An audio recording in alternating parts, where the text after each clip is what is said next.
ಹುಡುಕಾಟ ಪ್ರಾರಂಭಿಸಿದ್ದು within 2 hours ಒಳಗಡೆನೆ ಸೌಜನ್ಯ ಸಿಗ್ತಾಳೆ, ಆದ್ರೆ ಶವ ಆಗಿ. ಅವಳ ಕೈಗಳನ್ನ ಅವಳದೇ ದುಪಟ್ಟ ಅಂಡ್ ID ಕಾರ್ಡ್ ಇಂದ ಮರಕ್ಕೆ ಕಟ್ಟಿರ್ತಾರೆ. And most brutal part is ಅವಳ ಯೋನಿ, ಅವಳ ಏನಿತ್ತ ಅದ್ರ ಒಳಗಡೆ 6 ಇಂಚ್ ಮಣ್ಣು ತುಂಬಿರ್ತಾರೆ. ಓ ಬಿಡಪ್ಪ, ನಮ್ ಪೊಲೀಸ್ ಅವ್ರಿಗೆ ತಮ್ಮ ಡ್ಯೂಟಿ ಮೇಲೆ ಎಷ್ಟೊಂದು ನಿಷ್ಠೆ ಇದೆ, ಒಂದೇ ದಿನದಲ್ಲಿ ಆರೋಪಿನ ಹಿಡಿದ್ಬಿಟ್ರಲ್ಲ ಅಂತ ಪೊಲೀಸ್ ಅವ್ರ ಮೇಲೆ ಫುಲ್ ಒಂಥರ ಹೊಗಳ್ತಾ ಇರ್ತಾರೆ.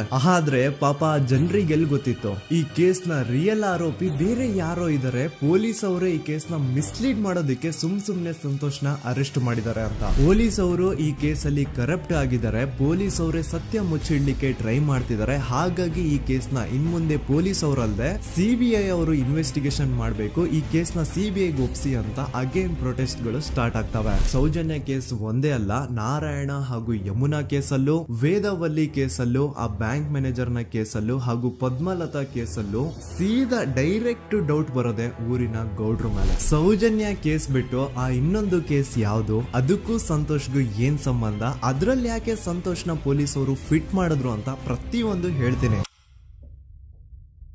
ನಾನು ಈ ಚಾನೆಲ್ ನ ಸ್ಟಾರ್ಟ್ ಮಾಡಿದಾಗಿಂದ one of the most requested video ಬಂದು ಸೌಜನ್ಯ ಕೇಸ್ ಬಗ್ಗೆ. ಸರಿ, ನಮ್ ದೂತ ಸಭೆಯ ಪ್ರಜೆಗಳು ಇಷ್ಟೊಂದು ಕೇಳ್ತಿದಾರಲ್ಲ, ಈ ಒಂದು ಕೇಸ್ ಬಗ್ಗೆ ವಿಡಿಯೋ ಮಾಡುವ ಅಂತ ಸೌಜನ್ಯ ಕೇಸ್ ಬಗ್ಗೆ ನಾನು ರಿಸರ್ಚ್ ಸ್ಟಾರ್ಟ್ ಮಾಡಿದೆ. ಅಂಡ್ ಟ್ರಸ್ಟ್ ಮೀ, ಎಷ್ಟೊಂದು ಕಾಂಪ್ಲೆಕ್ಸ್ ಈ ಒಂದು ಕೇಸ್ ಇದೆ ಅಂತಂದ್ರೆ ನನ್ ತಲೆನೇ ಕೆಟ್ಬಿಡ್ತು. ಬಟ್ ಡೋಂಟ್ ವರಿ, ನಿಮ್ಗಂತೂ ಪ್ರತಿ ಒಂದನ್ನ ತುಂಬಾ ಸಿಂಪಲ್ ಆಗಿ ಅರ್ಥ ಮಾಡಿಸ್ತೇನೆ. ಅನ್ಕೊಳ್ಳಿ, ಒಂದು ಊರು, ಆ ಊರಲ್ಲಿ ಒಂದು ಗೌಡ್ರ ಕುಟುಂಬ ಇದೆ. ಅಂಡ್ ಆ ಗೌಡ್ರ ಕುಟುಂಬ ತುಂಬಾನೇ ಪವರ್ಫುಲ್, ಲೈಕ್ ನಾವು ಮೂವೀಸ್ ಅಲ್ಲಿ ನೋಡ್ತೀವಿ ಹಂಗೆ. ಸೊ ಗೌಡ್ರ ಊರು ಬಂದು ಧರ್ಮಸ್ಥಳ ಅಂತ. ಆ ಒಂದು ಊರಲ್ಲಿ ಇವ್ರಿಗೆ ಸಖತ್ ಕಂಟ್ರೋಲ್ ಇರುತ್ತೆ. ಈವನ್ ಅದೇ ಒಂದು ರೀಜನ್ ಅಲ್ಲಿ ಇರುವಂತಹ ಒಂದು ತುಂಬಾನೇ ಪಾಪ್ಯುಲರ್ ದೇವಸ್ಥಾನನು ಸಹ ಇವರೇ ಕಂಟ್ರೋಲ್ ಮಾಡ್ತಿರ್ತಾರೆ. ಆ ಒಂದು ದೇವಸ್ಥಾನ ಇಂದ ಈ ಗೌಡ್ರ ಕುಟುಂಬಕ್ಕೆ ಎಷ್ಟೊಂದು ದುಡ್ಡು ಬರ್ತಾ ಇರುತ್ತೆ ಅಂತಂದ್ರೆ, ಅದೇ ದುಡ್ಡಲ್ಲಿ ಇವರು ಬೇಜನ್ ಪ್ರೈವೇಟ್ ಪ್ರೈಮರಿ ಅಂಡ್ ಹೈಸ್ಕೂಲ್ಸ್ ನ ಸ್ಥಾಪನೆ ಮಾಡಿರ್ತಾರೆ, ಬೇಜನ್ ಪ್ರೈವೇಟ್ ಮೆಡಿಕಲ್ ಕಾಲೇಜಸ್ ಇರ್ತವೆ, ಅಂಡ್ ಬೇಜನ್ ಪ್ರೈವೇಟ್ ದೊಡ್ಡ ದೊಡ್ಡ ಹಾಸ್ಪಿಟಲ್ಸ್ ಇರ್ತವೆ. ಒಟ್ಟಲ್ಲಿ ಹೇಳ್ಬೇಕು ಅಂತಂದ್ರೆ ದುಡ್ಡಿನ ಸುರಿಮಳೆ ಇವ್ರಿಗೆ. ನೋಡಿ, ನಮ್ಮ ಭಾರತ ದೇಶದಲ್ಲಿ ಒಂದು ಕಾನೂನು ಇದೆ, ದ ರಿಲಿಜಿಯಸ್ ಎಂಡೋಮೆಂಟ್ ಆಕ್ಟ್ 1863 ಅಂತ. ಬೇಸಿಕಲಿ ಈ ಒಂದು ಕಾನೂನು ಏನ್ ಹೇಳುತ್ತೆ ಅಂತಂದ್ರೆ, ಭಾರತದಲ್ಲಿ ಯಾವ್ದೆಲ್ಲ ಹಿಂದೂ ಟೆಂಪಲ್ಸ್ ಇದಾವೋ ಅವೆಲ್ಲ ಗವರ್ಮೆಂಟ್ ಪ್ರಾಪರ್ಟಿ. ಆ ಹಿಂದೂ ಟೆಂಪಲ್ಸ್ ನ ಮ್ಯಾನೇಜ್ಮೆಂಟ್ ಎಲ್ಲ ಗವರ್ಮೆಂಟ್ ಕೈಗೆ ಹೋಗಿ ಗವರ್ಮೆಂಟ್ ಡಿಸೈಡ್ ಮಾಡುತ್ತೆ ಆ ಮ್ಯಾನೇಜ್ಮೆಂಟ್ ಅಲ್ಲಿ ಯಾರ್ ಕೆಲ್ಸಕ್ಕೆ ಇರಬೇಕು, ಯಾರ್ ಕೆಲ್ಸಕ್ಕೆ ಇರಬಾರ್ದು, ಅಂಡ್ ಆ ಟೆಂಪಲ್ ಇಂದ ಬರ್ತಿರುವಂತಹ ಡೊನೇಷನ್ ಅಮೌಂಟ್ ನ ಏನ್ ಮಾಡ್ಬೇಕು ಅಂತ. ಸೊ ಈ ಒಂದು ಕಾನೂನಿನ ಪ್ರಕಾರ ಗವರ್ಮೆಂಟ್ ಇಂಡಿಯಾದಲ್ಲಿ ಇರುವಂತಹ ಆಲ್ಮೋಸ್ಟ್ ಎಲ್ಲಾ ಹಿಂದೂ ಟೆಂಪಲ್ಸ್ ನ ತನ್ನ ಕಂಟ್ರೋಲ್ ಅಲ್ಲಿ ತಗೋತಾ ಇರ್ಬೇಕಾದ್ರೆ ಗವರ್ಮೆಂಟ್ ಅಫಿಷಿಯಲ್ಸ್ ಧರ್ಮಸ್ಥಳ ಶ್ರೀ ಮಂಜುನಾಥ ದೇವಸ್ಥಾನಕ್ಕೂ ರೀಚ್ ಔಟ್ ಮಾಡ್ತಾರೆ. ಅಂಡ್ ಆಗ ಇಷ್ಟು ದಿನ ಟೆಂಪಲ್ ನ ಕಂಟ್ರೋಲ್ ಮಾಡ್ತಿದ್ದಂತಹ ಆ ಗೌಡ್ರ ಕುಟುಂಬ ಏನ್ ಹೇಳುತ್ತೆ ಗೊತ್ತಾ, ಇಲ್ಲ ಇದು ಹಿಂದೂ ಟೆಂಪಲ್ ಅಲ್ಲ, ಇದು ಜೈನ್ ಫ್ಯಾಮಿಲಿಗೆ ಬಿಲಾಂಗ್ ಮಾಡುವಂತಹ ಒಂದು ಪ್ರೈವೇಟ್ ಟೆಂಪಲ್ ಅಂತ ಹೇಳ್ತಾರೆ. ನಾನ್ ಇಷ್ಟು ದಿನ ಧರ್ಮಸ್ಥಳ ಶ್ರೀ ಮಂಜುನಾಥ ದೇವಸ್ಥಾನ ಒಂದು ಹಿಂದೂ ಟೆಂಪಲ್ ಅಂತ ಅನ್ಕೊಂಡಿದ್ದೆ, ಆದ್ರೆ ಈಗಷ್ಟೇ ನನ್ಗೂ ಗೊತ್ತಾಗಿದ್ದು ಇದು ಹಿಂದೂ ಟೆಂಪಲ್ ಅಲ್ಲ, ಇದು ಒಂದು ಜೈನ್ ಫ್ಯಾಮಿಲಿಗೆ ಬಿಲಾಂಗ್ ಮಾಡುವಂತಹ ಪ್ರೈವೇಟ್ ಜೈನ್ ಟೆಂಪಲ್ ಅಂತ. ಸೊ ಹೀಗಾಗಿ ಗವರ್ಮೆಂಟ್ ಅಫಿಷಿಯಲ್ಸ್ ಏನೂ ಮಾಡಕ್ಕಾಗದೆ ಇವತ್ತಿನವರೆಗೂ ಈ ಒಂದು ಧರ್ಮಸ್ಥಳ ಶ್ರೀ ಮಂಜುನಾಥ ದೇವಸ್ಥಾನನ ಒಂದು ಪ್ರೈವೇಟ್ ಟ್ರಸ್ಟ್ ನಡೆಸ್ಕೊಂಡು ಹೋಗ್ತಿದೆ. ಅಂಡ್ ಆ ಪ್ರೈವೇಟ್ ಟ್ರಸ್ಟ್ ನ ಓನರ್ ಯಾರು, ಅದೇ ಗೌಡ್ರ ಕುಟುಂಬ. ನೋಡಿ, ನಾನು ಈ ವಿಡಿಯೋದಲ್ಲಿ ಯಾರ್ದು ರಿಯಲ್ ನೇಮ್ಸ್ ನ ಬಳಸ್ತಿಲ್ಲ. ಪ್ರೀವಿಯಸ್ಲಿ ಬೇರೆ ಯೂಟ್ಯೂಬರ್ಸ್ ತಮ್ಮ ವಿಡಿಯೋಸ್ ಅಲ್ಲಿ ರಿಯಲ್ ನೇಮ್ಸ್ ನ ಬಳಸಿದ್ದಾರೆ ಅನ್ನೋ ಒಂದೇ ಒಂದು ಕಾರಣಕ್ಕೆ ಅವ್ರ ವಿಡಿಯೋಸ್ ನ ಡಿಲೀಟ್ ಮಾಡಿಸಿದ್ದಾರೆ. ಸೊ ಅವ್ರ ಜೊತೆ ಆಗಿದ್ದು ನನ್ ಜೊತೆ ಆಗೋದ್ ಬೇಡ, ಸತ್ಯ ಮುಚ್ಚೋಗೋದು ನನ್ಗೆ ಇಷ್ಟ ಇಲ್ಲ. ಹಾಗಾಗಿ ನಾನು ಇಲ್ಲಿ ರಿಯಲ್ ನೇಮ್ಸ್ ನ ಬಳಸ್ತಿಲ್ಲ. ಆದ್ರೆ ನಾನು ಯಾರನ್ನ ಪಾಯಿಂಟ್ ಔಟ್ ಮಾಡಿ ಹೇಳ್ತಿದ್ದೀನಿ ಅನ್ನೋದು ಮಾತ್ರ ನಿಮಗೆ ತುಂಬಾ ಕ್ಲಿಯರ್ಲಿ ಅರ್ಥ ಆಗುತ್ತೆ. Don't worry.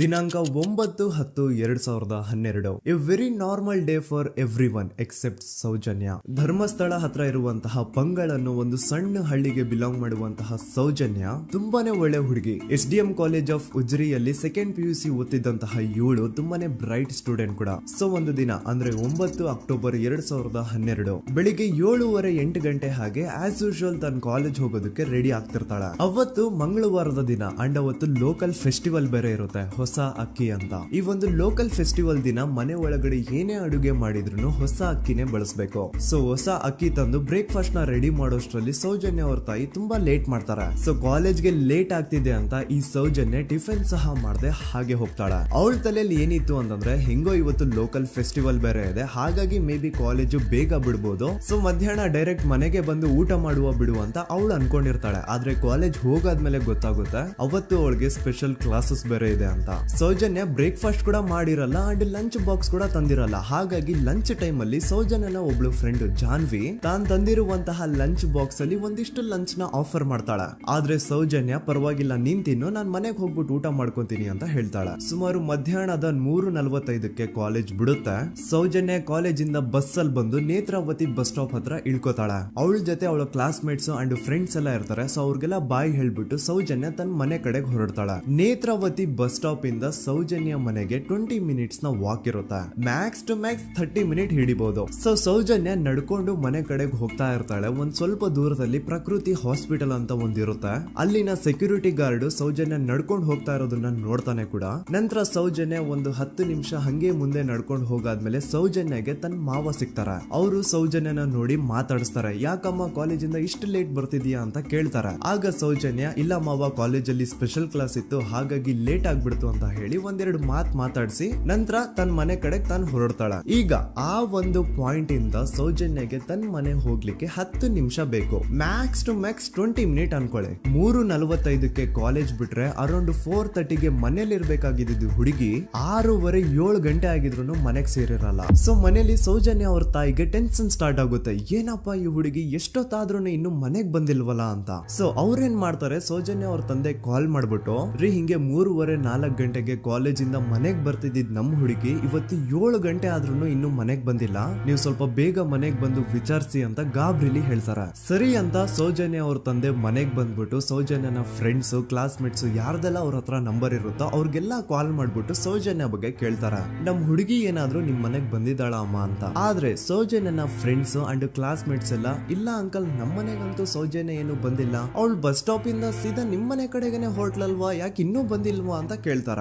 ಆಗ ಸೌಜನ್ಯ ಅವ್ರ ತಂದೆ ಇಲ್ಲಮ್ಮ ಬಂದಿಲ್ಲ ಹಾಗಾಗಿನೇ ಕಾಲ್ ಮಾಡಿರೋದು ಅಂತ ಹೇಳಿ ಕಾಲ್ ಕಟ್ ಮಾಡ್ತಾರ. ದೆನ್ ಸೌಜನ್ಯ ಅವ್ರ ತಂದೆ ಸೌಜನ್ಯ ಅವ್ರ ಮಾವ ಕಾಲ್ ಮಾಡ್ತಾರ. ಅಳಿಯ ಎಲ್ಲಿದ್ಯಾ, ನನ್ ಮಗಳು ಇನ್ನು ಮನೆಗ್ ಬಂದಿಲ್ಲ, ನೀನೇನಾದ್ರೂ ಅವಳನ್ನ ನೋಡ್ದ ಅಂತ ಕೇಳ್ತಾರ. ಆ ಕಡೆಯಿಂದ ಅವರು ಸೌಜನ್ಯನ ಮಾವ ಹೇಳ್ತಾರೆ, ನಾನ್ ನೋಡ್ದೆ 4 ಕಾಲು ಹಾಗೆ ಆ ಹುಡುಗಿ ಕಾಲೇಜಿಂದ ಬರ್ಬೇಕಾದ್ರೆ ನನಗ್ ಕಾಣಿಸಿದ್ಲು, ನಾನ್ ಸ್ವಲ್ಪ ಮಾತಾಡ್ದೆ ಅವಳ ಹತ್ರ, ಅದಾದ್ಮೇಲೆ ಅವಳು ಮನೆ ಕಡೆ ಹೋದ್ಲಲ್ಲ, ಯಾಕೆ ಇನ್ನೂ ಬಂದಿಲ್ವಾ ಅಂತ ಅವರೇ ಉಲ್ಟಾ ಕ್ವಶನ್ ಕೇಳ್ತಾರ. ಈ ಕಡೆ ಸೌಜನ್ಯ ಅವ್ರ ತಂದೆ ಇಲ್ಲ 7 ಗಂಟೆ ಆದ್ರೂ ಮಗು ಇನ್ನು ಮನೆಗ್ ಬಂದಿಲ್ಲ, ನಮ್ಗೆ ಯಾಕೋ ತುಂಬಾ ಗಾಬರಿ ಆಗ್ತಿದೆ, ನೀನೊಂದ್ ಕೆಲ್ಸ ಮಾಡು ನಮ್ಮವ್ರನ್ನೆಲ್ಲ ಸೇರ್ಸು ಎಲ್ರೂ ಸೇರಿ ಹುಡುಕುವ ಅವಳನ್ನ ಅಂತ ಸುಮಾರು ರಾತ್ರಿ 7 ಗಂಟೆಯಿಂದ ಹಿಡಿದು 11 ಗಂಟೆವರೆಗೂ ಸೌಜನ್ಯನ ಮನೆಯವರು ಅಂಡ್ ಊರಿನ ಜನ 200-300 ಜನ ಸೇರ್ಕೊಂಡು ಸೌಜನ್ಯನ ಹುಡುಕ್ತಾರೆ. ಆದ್ರೆ ಸೌಜನ್ಯನ ಒಂದು ಸುಳಿವು ಸಿಗಲ್ಲ. ಸೊ ಕೊನೆಗೆ ಸಹಾಯ ಕೇಳ್ತಾ ರಾತ್ರಿ 11 ಗಂಟೆ ಹಾಗೆ ಸೌಜನ್ಯನ ತಂದೆ ತಾಯಿ ಅಂಡ್ ಊರಿನ ಜನ ಎಲ್ಲ ಬೆಳ್ತಂಗಡಿ ಪೊಲೀಸ್ ಸ್ಟೇಷನ್ ಹತ್ರ ಹೋಗ್ತಾರ. ಅಲ್ಲಿ ಪೊಲೀಸ್ ಅವ್ರ ಹತ್ರ ಕಾಲೇಜ್ ಹೋಗಿದ್ ನಮ್ ಹುಡುಗಿ ಇಷ್ಟೊತ್ತಾದ್ರೂ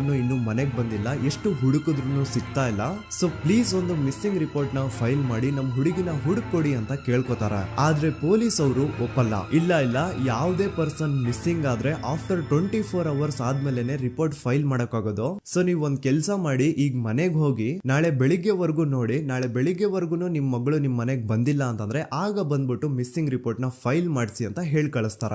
ಆಗ ಆಲ್ಮೋಸ್ಟ್ ಮಿಡ್ ನೈಟ್ ಆಗಿರೋದ್ರಿಂದ ಅಂಡ್ ಮಳೆ ಬೇರೆ ತುಂಬಾ ಜೋರಾಗಿ ಬರ್ತಾ ಇರುತ್ತೆ. ಸೊ ಈ ಸಿಚುವೇಶನ್ ಅಲ್ಲಿ ಸೌಜನ್ಯನ ಹುಡುಕ್ಲಿಕ್ಕೆ ಆಗಲ್ಲ. ನಾಳೆ ಬೆಳಿಗ್ಗೆ ಸೇರ್ಕೊಂಡು ಅಗೇನ್ ಎಲ್ರು ಸೌಜನ್ಯನ ಹುಡುಕುವ ಅಂತ ಸೌಜನ್ಯನ ಮನೆಯವರು ಅಂಡ್ ಊರಿನ ಜನ ಎಲ್ರು ತಮ್ಮ ಮನೆಗೆ ಹೋಗ್ಬಿಡ್ತಾರ.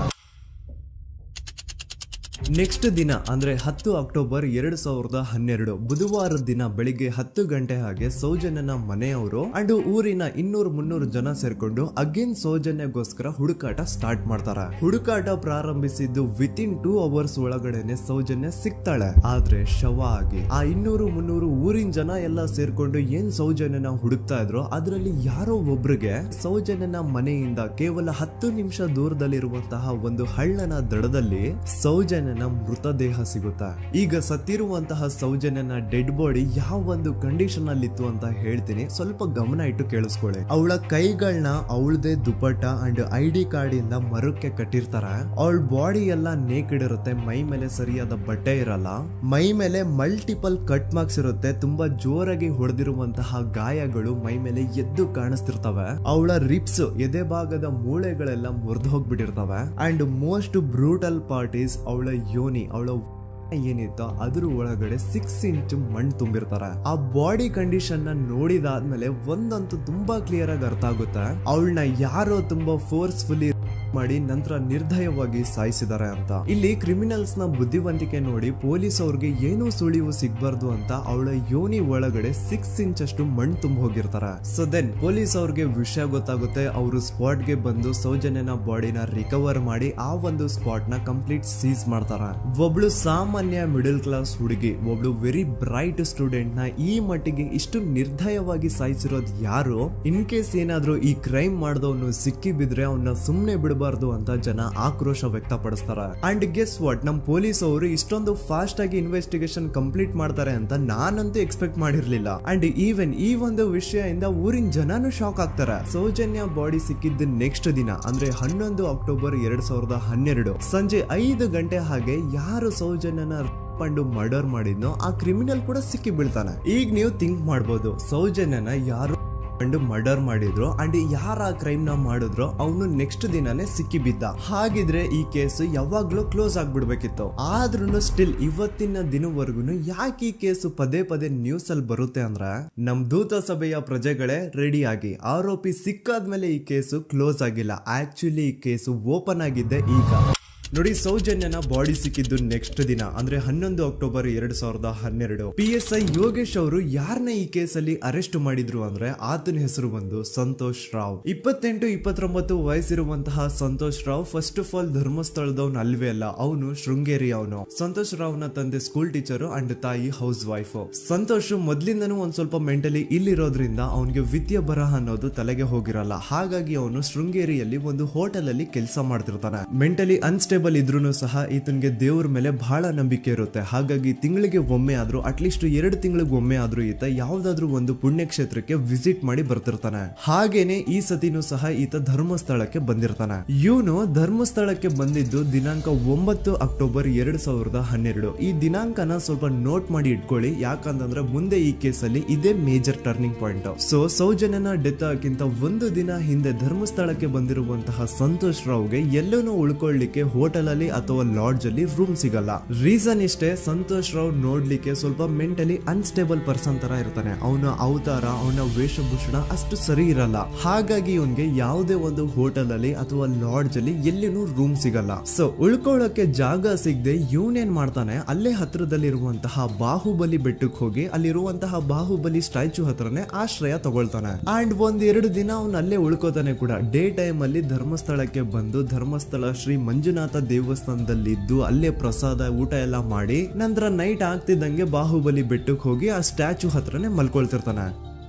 ಸೊ ಒಂದು ದಿನ ಅಂದ್ರೆ 11 ಅಕ್ಟೋಬರ್ 2012 ಸಂಜೆ 5 ಗಂಟೆ ಹಾಗೆ ಈ ಸಂತೋಷ್ ರಾವ್ ತನ್ನ ಪಾಡಿಗೆ ತಾನು ಆ ಬೆಟ್ಟದ ಮೇಲೆ ಕೂತ್ಕೊಂಡು ಸೀನರೀಸ್ ನ ಎಂಜಾಯ್ ಮಾಡ್ತಾ ಇರಬೇಕಾದ್ರೆ ಯಾರೋ ಅದೇ ಊರಿನ 5 ಜನ ಕಿಡಿಗೇಡಿಗಳು ಬಂದು ಇವನ್ ಹತ್ರ ಜಗಳ ತೆಗಿತಾರ. ಈ 5 ಜನ ಯಾರು ಅಂತ ನಂತರ ಹೇಳ್ತೇನೆ. ಸೊ ಈ 5 ಜನ ಕಿಡಿಗೇಡಿಗಳು ಸಂತೋಷ್ ರಾವ್ ಹತ್ರ ಜಗಳ ತೆಗೆದು ಅವನ್ನ ಅವಾಚ್ಯ ಶಬ್ದಗಳಿಂದ ಬೈದು ಅವನ್ನ ಹೊಡೆದು, ಅಷ್ಟೇ ಸಾಲದೆ ಆ 5 ಜನ ಸಂತೋಷ್ ರಾವ್ನ ಪೊಲೀಸ್ ಸ್ಟೇಷನ್ಗೆ ಎಳ್ಕೊಂಡ್ ಬಂದು ಇವನು ನಾವು ಬಾಹುಬಲಿ ಬೆಟ್ಟಕ್ಕೆ ಅಂತ ಹೋಗಿದ್ರೆ ಅಲ್ಲಿ ನಮ್ಮ ಮೇಲೆ ಅಟ್ಯಾಕ್ ಮಾಡ್ದ, ಇವ್ನು ನೋಡ್ಲಿಕ್ಕೂ ಸಹ ಒಳ್ಳೆ ಸೈಕೋ ಕಿಲ್ಲರ್ ಇದ್ದಂಗಿದಾನೆ, ನಮ್ಗೆ ಯಾಕೋ ನಿನ್ನೆ ನಮ್ಮ ಊರಲ್ಲಿ ನಡೆದಿರುವಂತಹ ಘಟನೆ ಆ ಸೌಜನ್ಯನ ಮರ್ಡರ್ ಇವನೇ ಮಾಡಿದಾನೆ ಅಂತ ಡೌಟ್ ಬರ್ತಿದೆ ಅಂತ ಆ 5 ಜನ ಕಿಡಿಗೇಡಿಗಳು ಸಂತೋಷ್ ರಾವ್ನ ಪೊಲೀಸ್ ಅವ್ರ ಹತ್ರ ಹಾಕೊಡ್ತಾರ.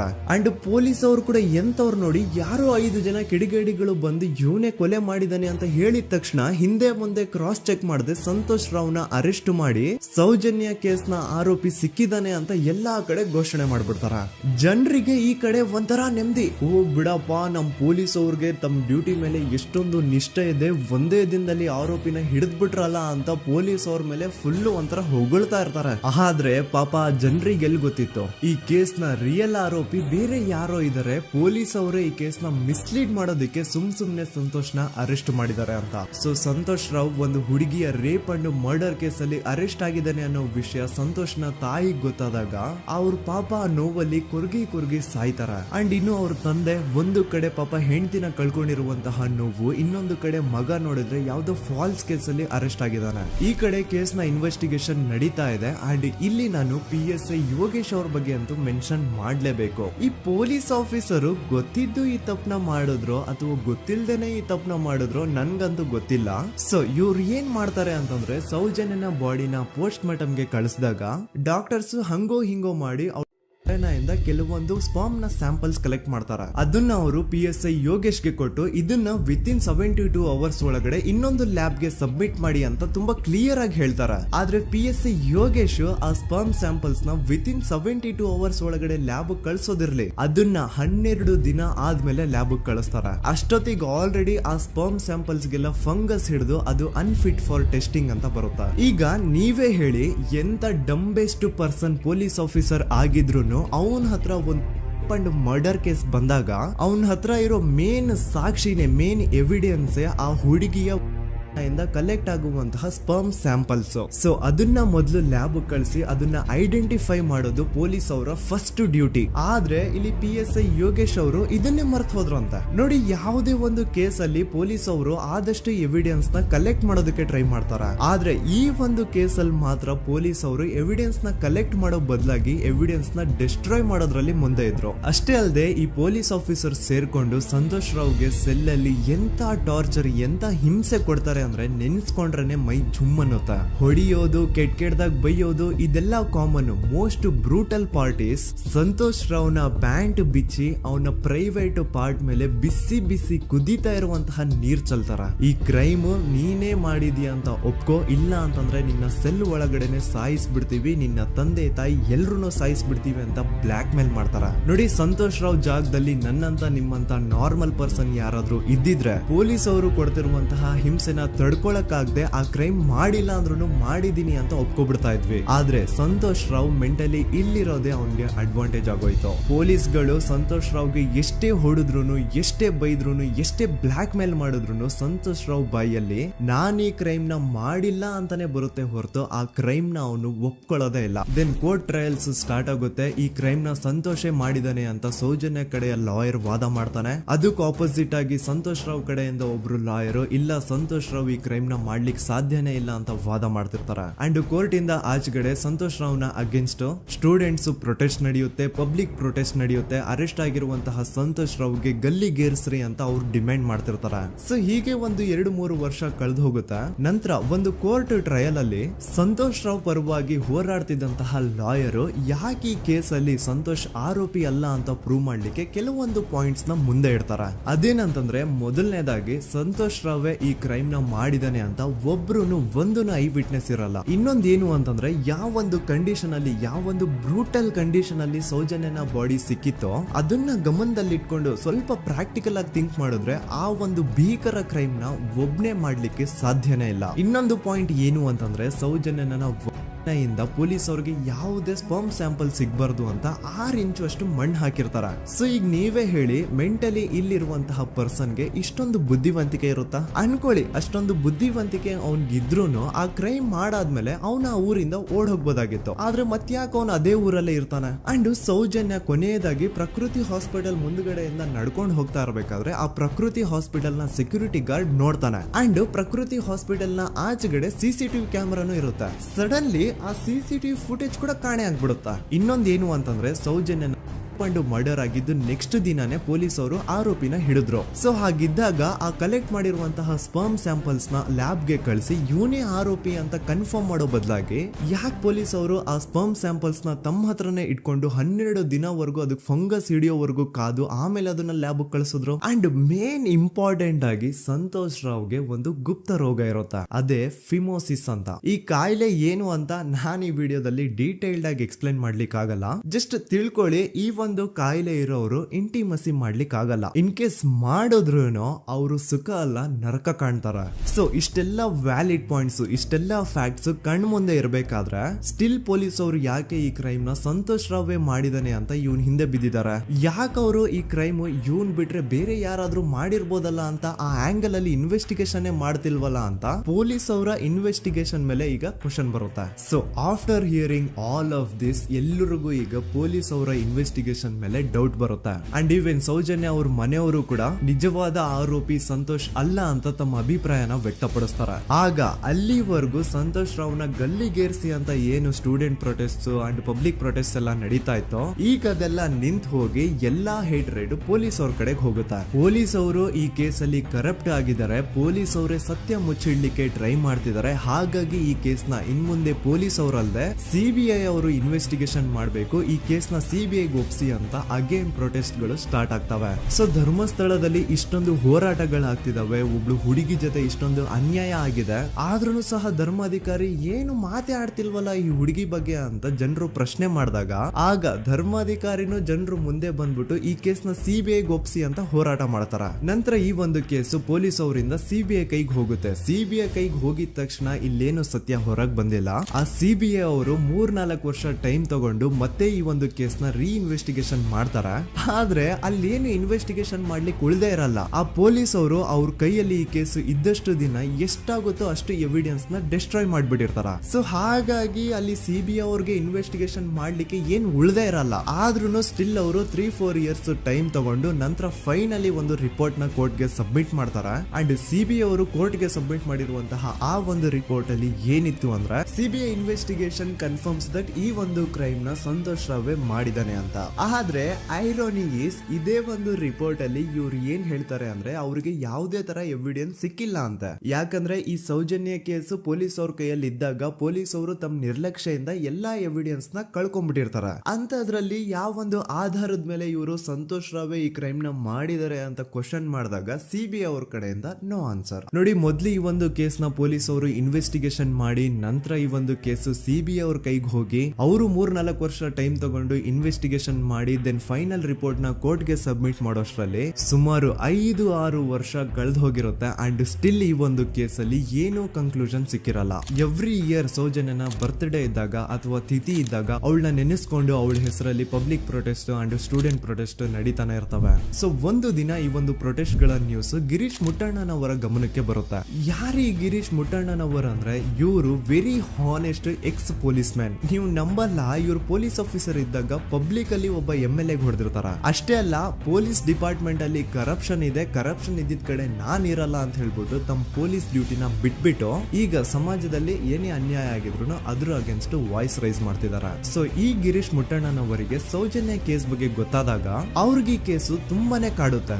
ಅಲ್ಲ, ಇಷ್ಟೊಂದು ವರ್ಷಗಳಾಗೋಯ್ತು ಆ ಹುಡುಗಿ ಜೊತೆ ಅನ್ಯಾಯ ಆಗಿ, ಸ್ಟಿಲ್ ಈ ಒಂದು ಕೇಸ್ ನ ಕನ್ಕ್ಲೂಷನ್ ಸಿಕ್ತಿಲ್ವಲ್ಲ, ಏನ್ ನಡೀತಿದೆ ಧರ್ಮಸ್ಥಳದಲ್ಲಿ ಅರ್ಥ ಆಗ್ತಿಲ್ವಲ್ಲ ಅಂತ ಈ ಗಿರೀಶ್ ಅವರು ತಮ್ಮ ಹಳೆ ಪೊಲೀಸ್ ಕಾಂಟ್ಯಾಕ್ಟ್ಸ್ ನ ಯೂಸ್ ಮಾಡ್ಕೊಂಡು ಆ ಸೌಜನ್ಯ ಕೇಸ್ ಫೈಲ್ ನ ಒಂದು ಕಾಪಿನ ತಮ್ಮ ಹತ್ರ ತರಿಸ್ಕೋತಾರ. ಆ ಒಂದು ಕೇಸ್ ಫೈಲ್ ಅಲ್ಲಿ ಸೌಜನ್ಯ ಬಗ್ಗೆ ಅಷ್ಟೇ ಅಲ್ಲದೆ ಸಂತೋಷ್ ರಾವ್ ಬಗ್ಗೆನೂ ಇನ್ಫಾರ್ಮೇಶನ್ ಇರುತ್ತೆ. ಅಂಡ್ ಗಿರೀಶ್ ಅವರು ಸಂತೋಷ್ ಬಗ್ಗೆ ಇರುವಂತಹ ಇನ್ಫಾರ್ಮೇಶನ್ ನೋಡ್ತಾ ಇರ್ಬೇಕಾದ್ರೆ ಅವರು ಒಂದು ವಿಷಯನ ನೋಟಿಸ್ ಮಾಡ್ತಾರ. ಅದೇನಂತಂದ್ರೆ ಪೊಲೀಸ್ ಅವರು ಸಂತೋಷ್ ರಾವ್ನ ಬರೀ ಸೌಜನ್ಯ ಕೇಸಲ್ಲಿ ಒಂದೇ ಫಿಟ್ ಮಾಡಿರಲ್ಲ, ಸೌಜನ್ಯ ಸಾಯೋಕ್ಕಿಂತ 20 ದಿನ ಹಿಂದೆ ಧರ್ಮಸ್ಥಳದಲ್ಲೇ ನಡೆದಿರುವಂತಹ ಒಂದು ಕ್ರೈಮ್ ಅಲ್ಲಿನೂ ಸಹ ಸಂತೋಷ್ ರಾವೇ ಆರೋಪಿ ಅಂತ ಮೆನ್ಷನ್ ಮಾಡಿರ್ತಾರ. ಸೊ ಸೌಜನ್ಯ ಕೇಸ್ ಬಿಟ್ಟು ಆ ಇನ್ನೊಂದು ಕೇಸ್ ಯಾವುದು, ಅದಕ್ಕೂ ಸಂತೋಷ್ಗೂ ಏನ್ ಸಂಬಂಧ, ಅದ್ರಲ್ಲಿ ಯಾಕೆ ಸಂತೋಷ್ನ ಪೊಲೀಸ್ ಅವರು ಫಿಟ್ ಮಾಡಿದ್ರು ಅಂತ ಪ್ರತಿಯೊಂದು ಹೇಳ್ತೀನಿ. ಆದ್ರೆ ನಾನಿಲ್ಲಿ ಯಾರ್ದೂ ರಿಯಲ್ ನೇಮ್ಸ್ ನ ಬಳಸಲ್ಲ. ಯಾಕಂದ್ರೆ ಮುಂದೆ ಕೇಸಲ್ಲಿ ತುಂಬಾ ದೊಡ್ಡ ಪವರ್ಫುಲ್ ವ್ಯಕ್ತಿಗಳ ಹೆಸರುಗಳು ಬರ್ತವೆ. ಅಂಡ್ ನನ್ ವಿಡಿಯೋ ಯೂಟ್ಯೂಬ್ ಇಂದ ಡಿಲೀಟ್ ಆಗೋದು ನನ್ಗೆ ಇಷ್ಟ ಇಲ್ಲ. ಹಾಗಾಗಿ ನಾನಿಲ್ಲಿ ಯಾರ್ದೂ ರಿಯಲ್ ನೇಮ್ಸ್ ನ ಬಳಸ್ತಿಲ್ಲ. ಬಟ್ ಯಾರ ಬಗ್ಗೆ ಹೇಳ್ತಿದ್ದೀನಿ ಅಂತ ಒಂದ್ ಸ್ವಲ್ಪ ನೀವೇ ಅರ್ಥ ಮಾಡ್ಕೊಳ್ಳಿ.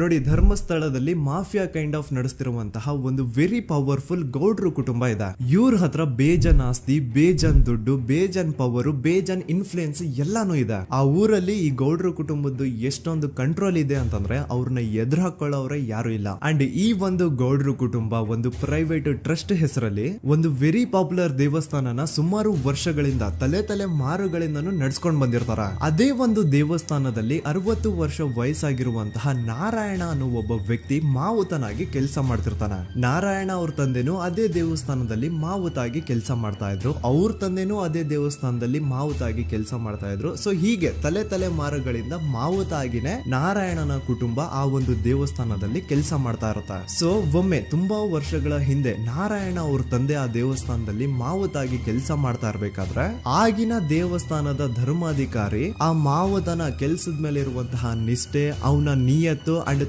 ತಲೆಮಾರುಗಳಿಂದ ಅವರು ದೇವಸ್ಥಾನಕ್ಕೆ ಸಲ್ಲಿಸ್ತಿರುವಂತಹ ಸೇವೆನ ಮೆಚ್ಚಿ ಆ ಧರ್ಮಾಧಿಕಾರಿ ಆ ನಾರಾಯಣ ಅವ್ರ ತಂದೆ ಆ ಮಾವುತನಿಗೆ ಒಂದು ಜಮೀನ ಕೊಡ್ತಾರೆ ಆಸ್ ಎ ಗಿಫ್ಟ್ ಆಗಿ. ಸೊ ಈಗ ಫ್ಲಾಶ್ ಬ್ಯಾಕ್ ಇಂದ ಒಂದ್ ಸ್ವಲ್ಪ ಮುಂದೆ ಬರುವ 2010-11ರಲ್ಲಿ ಯಾವೊಂದು ಜಮೀನ ಆಗಿನ ಧರ್ಮಾಧಿಕಾರಿ ನಾರಾಯಣ ಅವ್ರ ತಂದೆಗೆ ಆಸ್ ಎ ಗಿಫ್ಟ್ ಆಗಿ ಕೊಟ್ಟಿದ್ರು, ಈಗ ನಾರಾಯಣ ಅವ್ರ ತಂದೆ ಸತ್ ಹೋಗಿ ಆ ಒಂದು ಜಮೀನು ನಾರಾಯಣ ಹೆಸರಿಗೆ ಆಗಿರುತ್ತೆ. ಅಂಡ್ ಆಗಷ್ಟೇ ಗೊತ್ತಾಗುತ್ತೆ ಆ ಜಮೀನ ವೆರಿ ಆಪೋಸಿಟ್ ಒಂದು ದೊಡ್ಡ ಹೈವೇ ಬರ್ತಿದೆ ಅಂಡ್ ಅದರಿಂದ ಜಮೀನ ರೇಟು 10 ಪಟ್ಟು ಜಾಸ್ತಿ ಆಗುತ್ತೆ ಅಂತ. ಸೊ ಈ ವಿಷಯ ಗೊತ್ತಾಗಿ ನೋಡಿ, ದಾನ ಮಾಡದಂತಹ ಧರ್ಮಾಧಿಕಾರಿ ಅಂತೂ ಸತ್ ಹೋದ್ರು, ಆದ್ರೆ ಅವ್ರ ಮುಂದಿನ ಪೀಳಿಗೆ ಅವ್ರಿಗೆ ಈ ಜಮೀನ್ ಮೇಲೆ ಕಣ್ಬಿದ್ದು ನಾರಾಯಣ ಅವ್ರ ಹತ್ರ ಆ ಜಾಗನ ವಾಪಸ್ ಕೇಳ್ತಾರ. ಆದ್ರೆ ನಾರಾಯಣ ಕೊಡಲ್ಲ. ಇಲ್ಲ, ನಾನ್ ಯಾಕೆ ಕೊಡ್ಲಿ, ನಮ್ ತಂದೆಯಿಂದ ಸಿಕ್ಕಿರುವಂತಹ ಜಮೀನ್ ಇದು, ನಮ್ ತಂದೆಯ ಕೊನೆ ಗುರುತು ಇದು ನನ್ನ ಹತ್ರ ಇರೋದು, ಸೊ ಇದನ್ನ ನಾನು ಯಾವುದೇ ಕಾರಣಕ್ಕೂ ಬಿಟ್ಕೊಡಲ್ಲ ಅಂತ ಆ ಗೌಡ್ರು ಕುಟುಂಬನ ನಾರಾಯಣ ಎದುರು ಹಾಕೋತಾರ.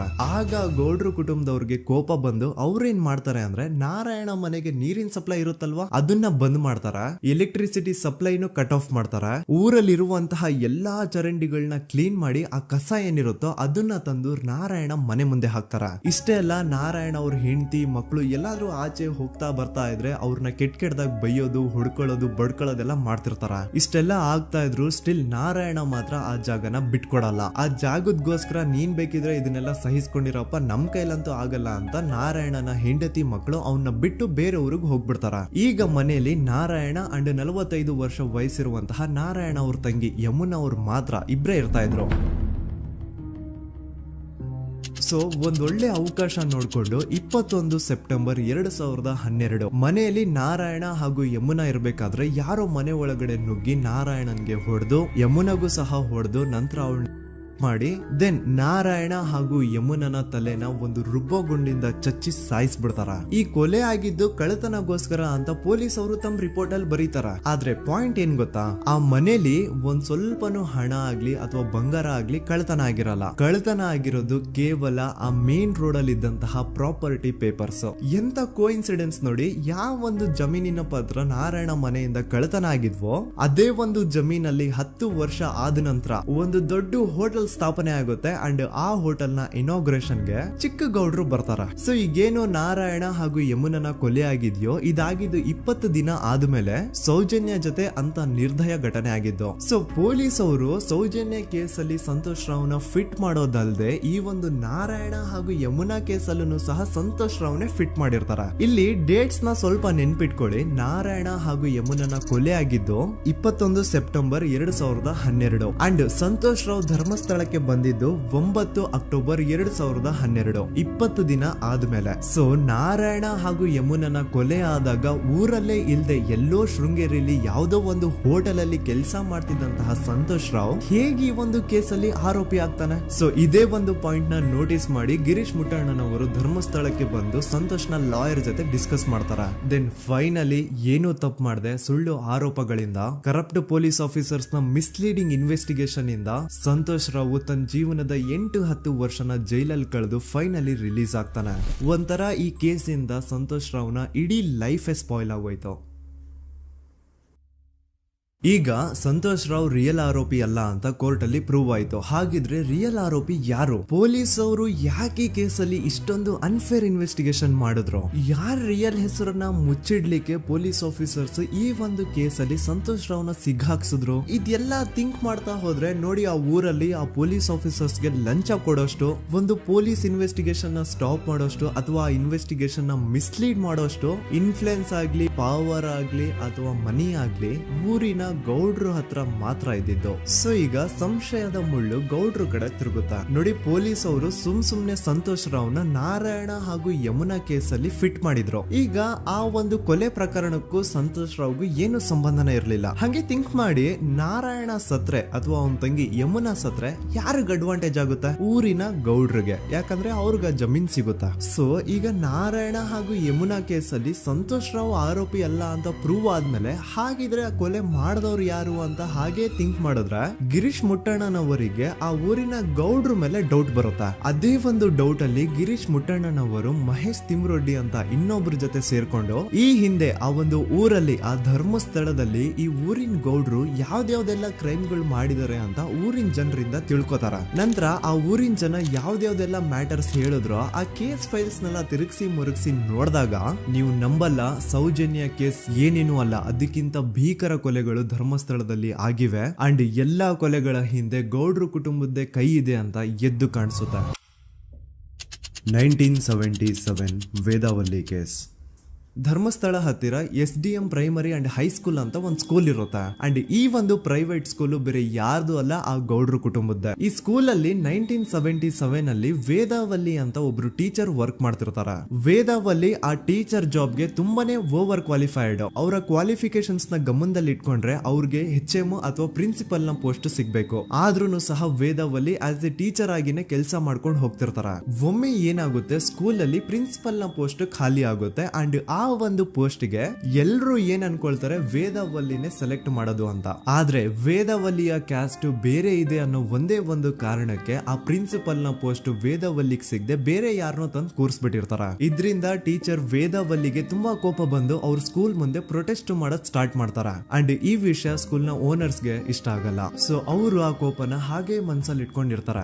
ಒಮ್ಮೆ ಏನಾಗುತ್ತೆ, ಸ್ಕೂಲ್ ರಜೆ ಇರುತ್ತೆ, ವೇದಾವಲ್ಲಿ ಮನೇಲಿ ಇರ್ತಾರ ಅಂಡ್ ಅವ್ರ ಹಸ್ಬೆಂಡ್ ಡಾಕ್ಟರ್ ಅರಳೆ ಅವ್ರಿಗೆ ಯಾವ್ದೋ ಬೇರೆ ಊರಲ್ಲಿ ಒಂದು ಕಾಲೇಜ್ ಅಲ್ಲಿ ಸೆಮಿನಾರ್ ಏನೋ ಇರುತ್ತೆ. ಸೊ ಅವರು ಅಲ್ಲಿಗೆ ಹೋಗಿರ್ತಾರೆ. ಈಗ ಮನೇಲಿ ಇರೋದು ವೇದಾವಲ್ಲಿ ಒಂದೇ. ಇದೇ ಒಂದು ಅವಕಾಶನ ನೋಡ್ಕೊಂಡು ಯಾರೋ ವೇದಾವಲ್ಲಿ ಅವ್ರ ಮನೆಗೆ ನುಗ್ಗಿ ವೇದಾವಲ್ಲಿಗೆ ಹೊಡೆದು ನಂತರ ಅವ್ರನ್ನ ಜೀವಂತವಾಗಿ ಸುಟ್ಬಿಡ್ತಾರ. ಸ್ವಲ್ಪ ಹೊತ್ತು ನಂತರ ರಾತ್ರಿ ಆಗ್ತಿದ್ದಂಗೆ ಡಾಕ್ಟರ್ ಅರಳೆ ಅವರು ಮನೆಗೆ ವಾಪಸ್ ಬರ್ತಾರೆ ಅಂಡ್ ಮನೆ ಒಳಗಡೆ ಬಂದ್ ನೋಡಿದ್ರೆ ವೇದಾವಲ್ಲಿ ಅವರು ಸತ್ ಹೋಗಿ ಅವರ ಬಾಡಿ ಸುಟ್ ಹೋಗಿ ನೆಲದ ಮೇಲೆ ಬಿದ್ದಿದೆ. ಹೆಂಡತಿನ ಕಳ್ಕೊಂಡಿರುವಂತಹ ದುಃಖನ ಸೈಡ್ಗೆ ಇಟ್ಟು ಡಾಕ್ಟರ್ ಅರಳೆ ಅವರು ಮೊದ್ಲು ಪೊಲೀಸ್ ಸ್ಟೇಷನ್ ಹೋಗ್ಬಿಟ್ಟು ನಮ್ ಮನೆಗೆ ನಾನ್ ಇಲ್ದೇ ಇರುವಂತಹ ಸಮಯನ ನೋಡ್ಕೊಂಡು ಯಾರೋ ಮನೆ ಒಳಗಡೆ ನುಗ್ಗಿ ನನ್ನ ಹೆಂಡತಿನ ಹೊಡೆದು ನಂತರ ಅವಳನ್ನ ತುಂಬಾ ಭೀಕರವಾಗಿ ಸಾಯಿಸಿದರೆ ಅಂತ ಪೊಲೀಸ್ ಅವ್ರಿಗೆ ರಿಪೋರ್ಟ್ ಕೊಡಕ್ ಹೋದ್ರೆ ಅಲ್ಲಿ ಪೊಲೀಸ್ ಅವರು ಉಲ್ಟಾ ಡಾಕ್ಟರ್ ಅರಳೆ ಮೇಲೆನೆ FIR ಬರ್ದು ನೀನೇ ನಿನ್ ಹೆಂಡತಿನ ಸಾಯಿಸಿದ್ಯಾ, ನಾಟಕ ಮಾಡಬೇಡ ಅಂತ ಅವ್ರನ್ನೇ ಅರೆಸ್ಟ್ ಮಾಡ್ಬಿಡ್ತಾರ. ನಂತರ 2-3 ವರ್ಷ ಜೈಲಲ್ಲೇ ಇದ್ದು ಡಾಕ್ಟರ್ ಅರಳೆ ಅವರು ತಮ್ಮ ಫ್ರೆಂಡ್ಸ್ ಅಂಡ್ ಫ್ಯಾಮಿಲಿ ಮೂಲಕ ಎವಿಡೆನ್ಸ್ ನೆಲ್ಲ ಕಲೆಕ್ಟ್ ಮಾಡಿಸಿ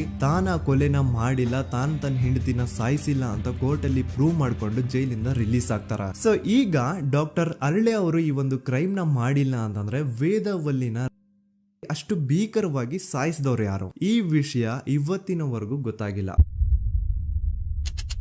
1986 ಅಲ್ಲಿ ನಡೆದಂತಹ ಪದ್ಮಲತಾ ಕೇಸ್. ಪದ್ಮಲತಾ ಅವ್ರ ತಂದೆ ಕಮ್ಯುನಿಸ್ಟ್ ಪಾರ್ಟಿನ ಲೀಡರ್ ಇರ್ತಾರೆ. ಅವ್ರ ರಿಯಲ್ ನೇಮ್ ಏನು ಅಂತ ನಮಗ್ ಗೊತ್ತಾಗಿಲ್ಲ, ಬಟ್ ಈ ವಿಡಿಯೋದಲ್ಲಿ ಅವ್ರ ಹೆಸರು ಲಕ್ಷ್ಮಣ್ ಅಂತ ಅನ್ಕೊಳ್ಳಿ. ಸೊ ಕಮ್ಯುನಿಸ್ಟ್ ಪಾರ್ಟಿನ ಲೀಡರ್ ಇರುವಂತಹ ಲಕ್ಷ್ಮಣ್ ಅವ್ರಿಗೆ ಊರಲ್ಲಿ ತುಂಬಾನೇ ಸಪೋರ್ಟ್ ಇರುತ್ತೆ, ಊರಿನ ಜನರ ಫೇವ್ರೇಟ್ ಇರ್ತಾರೆ ಇವರು. ಅಂಡ್ ಅದೇ ವರ್ಷ ಅಂದ್ರೆ 1986 ಅಲ್ಲಿ ಪಂಚಾಯತ್ ಎಲೆಕ್ಷನ್ ಬೇರೆ ಇರುತ್ತೆ ಅಂಡ್ ಎಲ್ರಿಗೂ ಗೊತ್ತಿತ್ತು ಲಕ್ಷ್ಮಣೆ ಗೆಲ್ಲೋದು ಅಂತ. ಆ ಪಂಚಾಯತ್ ಎಲೆಕ್ಷನ್ ಅಲ್ಲಿ ಲಕ್ಷ್ಮಣ್ ಆಪೋಸಿಟ್ ಗೌಡ್ರಿಗೆ ತುಂಬಾ ಬೇಕಾಗಿರೋರು ಒಬ್ರು ನಿಂತಿರ್ತಾರ ಅಂಡ್ ಅವ್ರಿಗೂ ಗೊತ್ತಿತ್ತು ಎಲೆಕ್ಷನ್ ಏನಾದ್ರು ಆದ್ರೆ ಲಕ್ಷ್ಮಣ ಎಲೆಕ್ಷನ್ ಅಲ್ಲಿ ಗೆಲ್ಲೋದು ಅಂತ. ಸೊ ಎಲ್ಲಿ ಸೋತೋಗ್ಬಿಡ್ತೀವೋ ಅನ್ನೋ ಭಯಕ್ಕೆ ಆ ಗೌಡ್ರು ಕಡೆ ಅವ್ರು ಏನ್ ಮಾಡ್ತಾರೆ, ಲಕ್ಷ್ಮಣ್ನ ಅಪ್ರೋಚ್ ಮಾಡಿ ಮುಚ್ಕೊಂಡು ಈ ಪಂಚಾಯತ್ ಎಲೆಕ್ಷನ್ ಅಲ್ಲಿ ನಿನ್ ನಾಮಿನೇಷನ್ ನ ಕ್ಯಾನ್ಸಲ್ ಮಾಡು ಅಂತ ವಾರ್ನಿಂಗ್ ಕೊಡ್ತಾರ. ಆದ್ರೆ ಲಕ್ಷ್ಮಣ್ ಅವರು ಅಂಜದೆ ನೀವ್ ಏನ್ ಮಾಡ್ತಿರೋ ಮಾಡ್ಕೊಳ್ರಿ, ಆದ್ರೆ ನಾನ್ ಮಾತ್ರ ನಾಮಿನೇಷನ್ ನ ಕ್ಯಾನ್ಸಲ್ ಮಾಡಲ್ಲ ಅಂತ ಆ ಗೌಡ್ರು ಕುಟುಂಬನ ಎದುರು ಹಾಕೋತಾರ. ದೆನ್ ಎಂತ ಕೋಇನ್ಸಿಡೆನ್ಸ್ ನೋಡಿ, ನೆಕ್ಸ್ಟ್ ಡೇನೆ ಲಕ್ಷ್ಮಣ್ ಅವ್ರ ಮಗಳು ಪದ್ಮಲತಾ ಕಿಡ್ನಾಪ್ ಆಗ್ತಾಳ. ಸುಮಾರು 56 ದಿನ ಅವಳನ್ನ ಯಾರೋ ಕಿಡ್ನಾಪ್ ಮಾಡ್ತಾರೆ ಅಂಡ್ ಆ 56 ದಿನ ಡೈಲಿ ಅವಳನ್ನ ಶೋಷಣೆ ಕೂಡ ಮಾಡ್ತಾರ. ನಂತರ 56 ದಿನ ಆದ್ಮೇಲೆ ಪದ್ಮಲತನ ಬಾಡಿ ನೇತ್ರಾವತಿ ನದಿಲಿ ತೇಲ್ತಾ ಸಿಗುತ್ತಾ. ಆಸ್ ಎಕ್ಸ್ಪೆಕ್ಟೆಡ್ ಈ ಕೇಸಲ್ಲೂ ಪೊಲೀಸ್ ಅವ್ರ ಕಡೆಯಿಂದ ಪ್ರಾಪರ್ ಇನ್ವೆಸ್ಟಿಗೇಷನ್ ಆಗಲ್ಲ ಅಂಡ್ ಯಾರ್ ಪದ್ಮಲತನ ಕಿಡ್ನಾಪ್ ಮಾಡಿದ್ರು, ಯಾರು ಅವಳನ್ನ 15 ದಿನವರೆಗೂ ಶೋಷಣೆ ಮಾಡಿ ನಂತರ ಅವಳನ್ನ ಅಷ್ಟು ಭೀಕರವಾಗಿ ಸಾಯಿಸಿದ್ರು ಅಂತ ಇವತ್ತಿನ ದಿನದವರೆಗೂ ಗೊತ್ತಾಗಿಲ್ಲ. ಮತ್ತೆ ನಮಗೆ ಗೊತ್ತಾದದು 22ಕ್ಕೆ ಸ್ಕೂಲ್ ಡೇ 56 ದಿನ ಕಳೆದು ಹೊಳೆಯಲ್ಲಿ ಹೆಣ ಉಂಡು ಎಂದು ಕೇಳಿ ಪೊಲೀಸಿನರು ಬರುವಾಗ ಬಂದು ಹೇಳುವಾಗ ನಮಗೆ ಗೊತ್ತಾಗ ಅವರು ನನ್ನನ್ನು ಕರ್ಕೊಂಡೋಗಿ ಅಲ್ಲಿ ಹೋಗಿವೆ. ಇನ್ನೊಂದು ಲಾಸ್ಟ್ ಕೇಸ್ ಇದೆ, ಇದು ಅರ್ಲಿ 2000 ಅಲ್ಲಿ ನಡೆದಿರೋದು. ಇವ್ರದ್ದು ಅಷ್ಟಾಗಿ ಡೀಟೇಲ್ಸ್ ನಾನು ಹೇಳಲ್ಲ, ಜಸ್ಟ್ ಮೇಲ್ ಹೇಳ್ತೀನಿ. 2000 ಇಸ್ವಿಯಲ್ಲಿ ಧರ್ಮಸ್ಥಳದಲ್ಲಿ 2 ಫಿನಾನ್ಸ್ ಬ್ಯಾಂಕ್ ಇರ್ತಾವೆ. ಒಂದು ಅಗೇನ್ ರಿಯಲ್ ನೇಮ್ ತಗೊಳ್ಳೋದು ಬೇಡ, ಲೈಕ್ ಜಸ್ಟ್ ಸಹಕಾರ ಗ್ರಾಮೀಣ ಬ್ಯಾಂಕ್ ಅನ್ಕೊಳ್ಳಿ. ಅಂಡ್ ಇನ್ನೊಂದು ಬಂದ್ಬಿಟ್ಟು SDM ಫೈನಾನ್ಸ್ ಪ್ರೈವೇಟ್ ಲಿಮಿಟೆಡ್. ಈ SDM ಫೈನಾನ್ಸ್ ಪ್ರೈವೇಟ್ ಲಿಮಿಟೆಡ್ ಬಂದು ಗೌಡ್ರು ಕುಟುಂಬ ಅವ್ರಿಗೆ ಸೇರಿದ್ದು. ಆ ಕಡೆ ಇವ್ರ ಆಪೋಸಿಟ್ ಏನದು ಗ್ರಾಮೀಣ ಬ್ಯಾಂಕ್ ಇತ್ತು, ಅದರಲ್ಲಿ ಒಬ್ಬ ಮ್ಯಾನೇಜರು ಬಡವ್ರಿಗೆ ಸಹಾಯ ಆಗ್ಲಿ ರೈತರಿಗೆ ಸಹಾಯ ಆಗ್ಲಿ ಅಂತ ತುಂಬಾ ಕಡಿಮೆ ಬಡ್ಡಿಗೆ ಲೋನ್ ಕೊಡ್ತಿರ್ತಾನೆ. ಇದರಿಂದಾಗಿ ಧರ್ಮಸ್ಥಳದಲ್ಲಿ ಆಲ್ಮೋಸ್ಟ್ ಎಲ್ಲಾ ಕಸ್ಟಮರ್ಸ್ ಆ ಗ್ರಾಮೀಣ ಬ್ಯಾಂಕ್ ಕಡೆಗೆ ಹೋಗ್ತಿರ್ತಾರೆ. SDM ಫೈನಾನ್ಸ್ ಪ್ರೈವೇಟ್ ಲಿಮಿಟೆಡ್ ಕಡೆಗೆ ಯಾರು ಬರ್ತಿರಲ್ಲ. ಇದ್ರಿಂದ ಗೌಡ್ರಿಗೆ ಲಾಸ್ ಆಗ್ತಿರುತ್ತ. ಸೊ ಅವ್ರೇನ್ ಮಾಡ್ತಾರೆ, ಆ ಗ್ರಾಮೀಣ ಬ್ಯಾಂಕ್ ನ ಮ್ಯಾನೇಜರ್ ಏನಿದ್ನೋ ಅವನ್ಗೆ ಒಂದು ಸ್ವೀಟ್ ವಾರ್ನಿಂಗ್ ಕೊಡ್ತಾರ. ಮುಚ್ಕೊಂಡು ಇನ್ಮೇಲೆಯಿಂದ ನಿನ್ ಲೋನ್ಸ್ ಕೊಡೋದನ್ನ ನಿಲ್ಸ್ಬಿಡು. ಇನ್ ಕೇಸ್ ಲೋನ್ ಕೊಟ್ರು ನಾವ್ ಯಾವ ಇಂಟ್ರೆಸ್ಟ್ ರೇಟ್ ಗೆ ಲೋನ್ ನ ಕೊಡ್ತಾ ಇದೀವೋ ಅದೇ ರೇಟ್ ಗೆ ನೀನು ಕೊಡುವ ಅಂತ ಫೋರ್ಸ್ ಮಾಡ್ತಾರ. ಆದ್ರೆ ಆ ಗ್ರಾಮೀಣ ಬ್ಯಾಂಕ್ ನ ಮ್ಯಾನೇಜರ್ ಇದ್ಯಾವುದನ್ನು ಕಿವಿಗೆ ಹಾಕೊಳ್ಳಾರ್ದೆ ಅವನ್ ಕೆಲಸ ಅವ್ನ್ ಮಾಡ್ಕೊಂಡು ಹೋಗ್ತಾನ. ದೆನ್ ಸಡನ್ಲಿ ಒಂದು ದಿನ ಬ್ಯಾಂಕ್ ಮ್ಯಾನೇಜರ್ ನ ಹೆಂಡತಿನ ಮನೆ ಒಳಗಡೆನೆ ನುಗ್ಗಿ ಯಾರು ಮಾಡಿ ತುಂಬಾ ಭೀಕರವಾಗಿ ಸಾಯಿಸ್ಬಿಡ್ತಾರ. ಇದ್ರ ರಿಗಾರ್ಡಿಂಗ್ ಆ ಬ್ಯಾಂಕ್ ಮ್ಯಾನೇಜರ್ ಪೊಲೀಸ್ ಸ್ಟೇಷನ್ ಅಲ್ಲಿ ಕಂಪ್ಲೇಂಟ್ ಕೊಡಕ್ ಹೋದ್ರೆ ಪೊಲೀಸ್ ಅವರು ಉಲ್ಟಾ ಆ ಬ್ಯಾಂಕ್ ಮ್ಯಾನೇಜರ್ ಹೆಸರಲ್ಲೇ FIR ಬರ್ದು ನೀನೇ ನಿನ್ ಹೆಂಡತಿನ ಸಾಯಿಸಿದ್ಯಾ ಅಂತ ಅವನ್ನೇ ಅರೆಸ್ಟ್ ಮಾಡ್ಬಿಡ್ತಾರ. ನಂತರ 1-2-3 ವರ್ಷ ಆ ಬ್ಯಾಂಕ್ ಮ್ಯಾನೇಜರ್ ಜೈಲಲ್ಲಿ ಇರ್ತಾನೆ. ಅದಾದ್ಮೇಲೆ ಅವನ ಕ್ರೈಮ್ ನ ಮಾಡಿಲ್ಲ ಅಂತ ಕೋರ್ಟ್ ಅಲ್ಲಿ ಪ್ರೂವ್ ಆಗುತ್ತೆ. ಆದ್ರೆ ರಿಯಲ್ ಕ್ರೈಮ್ ಮಾಡಿದವರು ಯಾರು ಅಂತ still it's A question mark. And ಇನ್ನೊಂದು ನಾರಾಯಣ ಅಂಡ್ ಯಮುನಾ ಕೇಸ್ ಬಗ್ಗೆ ಅಂತೂ ನಾನು ಆಗ್ಲೇ ನಿಮ್ಗೆ ಎಕ್ಸ್ಪ್ಲೇನ್ ಮಾಡಿದೆ. ಸೊ ಎಂತಹ ಕೋಇನ್ಸಿಡೆಂಟ್ಸ್ ಗಳು ನೋಡಿ, ಯಾರೆಲ್ಲ ಆ ಧರ್ಮಸ್ಥಳದಲ್ಲಿ ಗೌಡ್ರು ಕುಟುಂಬನ ಎದುರಾಕೊಂಡಿದಾರೋ ಅವ್ರ ಜೀವನದಲ್ಲಿ ಏನೋ ಒಂದು ತುಂಬಾ ದೊಡ್ಡ ದುರಂತ ನಡೆದು ಹೋಗುತ್ತಾ. ಅಂಡ್ ಸರ್ಪ್ರೈಸಿಂಗ್ಲಿ ಅವ್ರ ಕೇಸಲ್ಲಿ ಪೊಲೀಸ್ ಅವ್ರ ಕಡೆಯಿಂದ ಪ್ರಾಪರ್ ಇನ್ವೆಸ್ಟಿಗೇಷನ್ ಆಗಲ್ಲ. ಅಂಡ್ ಯಾರ ಕ್ರೈಮ್ ನ ಮಾಡಿದ್ರು ಅಂತ ಯಾವತ್ತೂ ಹೊರಗ್ ಬರೋದೇ ಇಲ್ಲ. ಸೊ ಈ ಗೌಡ್ರು ಕುಟುಂಬದವರು ಧರ್ಮಸ್ಥಳದಲ್ಲಿ ಬೇಜನ್ ಕರ್ಮಕಾಂಡಗಳನ್ನ ಮಾಡಿದ್ದಾರೆ. ಅಂಡ್ ಅವ್ರ ಪವರ್ ಅಂಡ್ ಅವ್ರಿಗಿರುವಂತಹ ಇನ್ಫ್ಲೂಯೆನ್ಸ್ ಇಂದ ಆ ಎಲ್ಲಾ ಕೇಸ್ ನ ಮುಚ್ಚಾಕಿದ್ದಾರೆ ಅಂತ ಮಹೇಶ್ ಹಾಗೂ ಗಿರೀಶ್ ಮುಟ್ಟಣ್ಣನವರ ಹೇಳಿಕೆ ಆಗಿದೆ. ಸೊ ಗೌಡ್ರು ಫ್ಯಾಮಿಲಿನ ಟ್ರ್ಯಾಕ್ ರೆಕಾರ್ಡ್ ನೋಡಿದ್ರೆ ಧರ್ಮಸ್ಥಳದಲ್ಲಿ ಒಂದು ಹುಡುಗಿನ ರೇಪ್ ಅಂಡ್ ಮರ್ಡರ್ ಮಾಡಿ ದೆನ್ ಪೊಲೀಸ್ ಅವ್ರಿಗೆ ಲಂಚ ಕೊಟ್ಟು ಇನ್ವೆಸ್ಟಿಗೇಷನ್ ನ ಮಿಸ್ಲೀಡ್ ಮಾಡೋಷ್ಟು ಪವರ್ ಇನ್ಫ್ಲೂಯೆನ್ಸ್ ಈ ಗೌಡ್ರು ಕುಟುಂಬಕ್ಕೆ ಮಾತ್ರ ಇರೋದು. ಈಗ ಸಂತೋಷ್ ರಾವ್ ಅಂತೂ ಸೌಜನ್ಯ ಕೇಸಲ್ಲಿ ಆರೋಪಿ ಅಲ್ಲ ಅಂತ ಪ್ರೂವ್ ಆಯ್ತು. ಹಾಗಿದ್ರೆ ರಿಯಲ್ ಆರೋಪಿ ಯಾರು? ನೆನಪು ಮಾಡ್ಕೊಳ್ಳಿ, 11 ಅಕ್ಟೋಬರ್ 2012 ಸಂಜೆ 5 ಗಂಟೆ ಹಾಗೆ ಬಾಹುಬಲಿ ಬೆಟ್ಟದಲ್ಲಿ ಸಂತೋಷ್ ರಾವ್ ತನ್ನ ಪಾಡಿಗೆ ತಾನು ಸೀನರೀಸ್ ನ ಎಂಜಾಯ್ ಮಾಡ್ಕೊಂಡು ಸುಮ್ನೆ ಕೂತಿರ್ಬೇಕಾದ್ರೆ ಅವನ ಹತ್ರ 5 ಜನ ಕಿಡಿಗೇಡಿಗಳು ಬಂದು ಜಗಳ ತೆಗಿತಾರ. ಆ 5 ಜನ ಕಿಡಿಗೇಡಿಗಳು ಯಾರು ಅಂತ ನಾನು ಇಲ್ಲಿವರೆಗೂ ನಿಮ್ಗೆ ಹೇಳಿಲ್ಲ. ಸೊ ಅವರು ಬೇರೆ ಯಾರು ಅಲ್ಲ, ಚಿಕ್ಕ ಗೌಡ್ರು ಮಗ ನಿಶಾಂತ್ ಜೈನ್ ನ ವೆರಿ ಕ್ಲೋಸ್ ಫ್ರೆಂಡ್ಸ್. ಅವ್ರ ದಣಿ ಮಾಡಿರುವಂತಹ ಕ್ರೈಮ್ ಅಲ್ಲಿ ಬೇರೆ ಯಾರನ್ನಾದ್ರೂ ಸಿಗಿಸ್ಬೇಕಲ್ಲ ಅಂತ ಇವ್ರು ಬಕ್ರ ಹುಡುಕ್ತಾ ಇರ್ಬೇಕಾದ್ರೆ ಆಗ ಇವ್ರಿಗೆ ಸಿಗೋದೆ ಸಂತೋಷ್ ರಾವ್. ಅಗೇನ್ ಇನ್ನೊಂದು ಎಂತ ಕೋಇನ್ಸಿಡೆನ್ಸ್ ನೋಡಿ, ಸಂತೋಷ್ ರಾವ್ ಸೌಜನ್ಯ ಕೇಸಲ್ಲಿ ಅರೆಸ್ಟ್ ಆದ ನಂತರ ಚಿಕ್ಕ ಗೌಡ್ರು ಮಗ ನಿಶಾಂತ್ ಜೈನ್ ದೇಶನೇ ಬಿಟ್ಟು ಹೋಗ್ಬಿಡ್ತಾನ. ಈ ಕೇಸಲ್ಲಿ ಚಿಕ್ಕ ಗೌಡ್ರು ಮಗ ಇನ್ವಾಲ್ವ್ಮೆಂಟ್ ಇದೆ ಅಂತ ಯಾರಿಗೂ ಡೌಟೇ ಬರ್ತಾ ಇರ್ಲಿಲ್ಲ. ಡೌಟ್ ಯಾವಾಗ ಬಂತು ಅಂದ್ರೆ ಆ 5 ಜನ ಕಿಡಿಗೇಡಿಗಳು ಯಾರು ಸಂತೋಷ್ನ ಈ ಒಂದು ಕೇಸಲ್ಲಿ ಸಿಗಾಕ್ಸಿದ್ರು ಆ 5 ಜನರಲ್ಲಿ ಒಬ್ಬ ರವಿ ಪೂಜಾರಿ ಅಂತಾನು ಇರ್ತಾನೆ. ಅವನ್ಗೆ ತಾನು ತಪ್ಪು ಮಾಡಿದೀನಿ ಅಂತ ಗಿಲ್ಟ್ ಕಾಡುತ್ತೋ ಅಥವಾ ಬೇರೆ ಏನೋ ಗೊತ್ತಿಲ್ಲ, ಆದ್ರೆ ಅವನೇ ಸ್ವತಃ ಪೊಲೀಸ್ ಅವ್ರ ಹತ್ರ ಹೋಗ್ಬಿಟ್ಟು ಸೌಜನ್ಯ ಕೇಸಲ್ಲಿ ನಿಜವಾದ ಆರೋಪಿ ಸಂತೋಷ್ ಅಲ್ಲ ಕಂಡ್ರು, ಅವನ್ನ ಸುಮ್ನೆ ಸಿಗಾಕ್ಸಿರೋದಷ್ಟೇ, ನಿಜವಾದ ಆರೋಪಿಗಳು ಚಿಕ್ಕ ಗೌಡ್ರು ಮಗ ನಿಶಾಂತ್ ಜೈನ್ ಅಂಡ್ ಅವನ್ ಫ್ರೆಂಡ್ಸ್ ಸೂರಜ್, ಕಿರಣ್ ಅಂಡ್ ಕಣ್ಮಣಿ ಅಂತ. ಈ ಎಲ್ಲಾ ವಿಷಯನ ರವಿ ಪೂಜಾರಿ ಪೊಲೀಸ್ ಅವ್ರಿಗೆ ತಿಳಿಸ್ತಾನೆ. ಅಗೇನ್ ಎಂತ ಒಂದು ಕೋಇನ್ಸಿಡೆನ್ಸ್ ನೋಡಿ, ಈ ವಿಷಯಗಳನ್ನ ಊರಿನ ಜನರು ಮುಂದೆ ಹೇಳಿದಂತಹ ರವಿ ಪೂಜಾರಿ ಆಕಸ್ಮಿಕವಾಗಿ ಸತ್ತು ಹೋಗ್ಬಿಡ್ತಾನೆ. ಇವನು ಹೇಳಿದ್ದು ನಿಜ ಅಂತ ಜನರಿಗೆ ಯಾವಾಗ ಕನ್ಫರ್ಮ್ ಆಗುತ್ತೆ ಅಂದ್ರೆ ಸೌಜನ್ಯಗೆ ತುಂಬಾ ಹತ್ರವಾದವ್ರು ಒಬ್ರು ಯಶೋಧ ಅನ್ನೋರು ಕೋರ್ಟ್ ಅಲ್ಲಿ ಬಂದ್ಬಿಟ್ಟು ಸೌಜನ್ಯ ಕೊಲೆ ಆಗಿದ್ದ ದಿನ ಆ ಒಂದು ಸ್ಪಾಟ್ ಅಲ್ಲಿ ನಾನು ಈ 3 ಜನರನ್ನ ನೋಡಿದ್ದೆ ಅಂತ ಸಾಕ್ಷಿ ಹೇಳ್ತಾರೆ. ಈಗ ಎಲ್ಲಾ ಡಾಟ್ಸ್ ನ ಕನೆಕ್ಟ್ ಮಾಡ್ತಾ ಹೋದ್ರೆ ಸೌಜನ್ಯ ಕೇಸ್ ಒಂದೇ ಅಲ್ಲ, ನಾರಾಯಣ ಹಾಗೂ ಯಮುನಾ ಕೇಸಲ್ಲೂ, ವೇದವಲ್ಲಿ ಕೇಸಲ್ಲೂ, ಆ ಬ್ಯಾಂಕ್ ಮ್ಯಾನೇಜರ್ ನ ಕೇಸಲ್ಲೂ ಹಾಗೂ ಪದ್ಮಲತಾ ಕೇಸಲ್ಲೂ ಸೀದಾ ಡೈರೆಕ್ಟ್ ಡೌಟ್ ಬರೋದೆ ಊರಿನ ಗೌಡ್ರ ಮೇಲೆ. I really want to appreciate Kudla rampage YouTube channel, third eye YouTube channel, Girish Mattannavar sir ಹಾಗೂ ಮಹೇಶ್ ಅವರು ಅಂಡ್ ಆಲ್ ಅದರ್ಸ್. ಇವರ ಕಾನ್ಸ್ಟೆಂಟ್ ಎಫರ್ಟ್ಸ್ ಇಂದಾನೆ ಸತ್ಯ ಏನಂತ 1 by 1 ಹೊರಗೆ ಬರ್ತಿದೆ and they are trying their level best to catch real criminals. At present Soujanya case ಬಗ್ಗೆ update ಏನು ಅಂತಂದ್ರೆ ಹೈಕೋರ್ಟ್ ವರೆಗೂ ಈ ಒಂದು ಕೇಸ್ ಹೋಗಿದೆ ಅಂಡ್ ಈ ಕೇಸ್ ಅಲ್ಲಿ ಈಗ ಇನ್ನೊಮ್ಮೆ ಮತ್ತೆ ಫ್ರೆಶ್ ಆಗಿ ರೀಇನ್ವೆಸ್ಟಿಗೇಷನ್ ಸ್ಟಾರ್ಟ್ ಆಗಬೇಕು ಅಂತ ಹೋರಾಟ ನಡೀತಿದೆ. ಸೊ ದೂತ ಪ್ರಜೆಗಳೇ, ಇದಾಗಿತ್ತು ಸೌಜನ್ಯ ಕೇಸ್ ಬಗ್ಗೆ ನಮ್ಮ ಒಂದು ಡೀಟೇಲ್ಡ್ ವಿಡಿಯೋ. ಈ ವಿಡಿಯೋದಲ್ಲಿ ನನ್ನಿಂದ ಎಲ್ಲಾದ್ರೂ ಏನಾದ್ರೂ ಚಿಕ್ಕ ಪುಟ್ಟ ಇನ್ಫಾರ್ಮೇಶನ್ ಮಿಸ್ ಆಗಿದ್ರೆ ಅಥವಾ ಮಿಸ್ಟೇಕ್ ಆಗಿದ್ರೆ ಅದನ್ನ ದಯವಿಟ್ಟು ಕಮೆಂಟ್ ಸೆಕ್ಷನ್ ಅಲ್ಲಿ ಹೈಲೈಟ್ ಮಾಡಿ. ಈ ವಿಡಿಯೋ ಯಾವಾಗ ಯೂಟ್ಯೂಬ್ ಇಂದ ಡಿಲೀಟ್ ಆಗುತ್ತೋ ನನ್ಗಂತೂ ಗೊತ್ತಿಲ್ಲ. ಸೊ ಪ್ಲೀಸ್ ಆದಷ್ಟು ಬೇಗ ಇದನ್ನ ಎಲ್ಲಾ ಕಡೆ ಶೇರ್ ಮಾಡಿ. ಓಕೆ ಪ್ರಜೆಗಳೇ, ಇವತ್ತಿಗಿಷ್ಟು ಸಾಕು ಅನ್ಕೊಳ್ತೀನಿ. ನಾನು ನಿಮ್ಮ ದೂತ ಸಮೀರ್ MD. ಮತ್ತೆ ಸಿಗ್ತೀನಿ ನೆಕ್ಸ್ಟ್ ವಿಡಿಯೋದಲ್ಲಿ.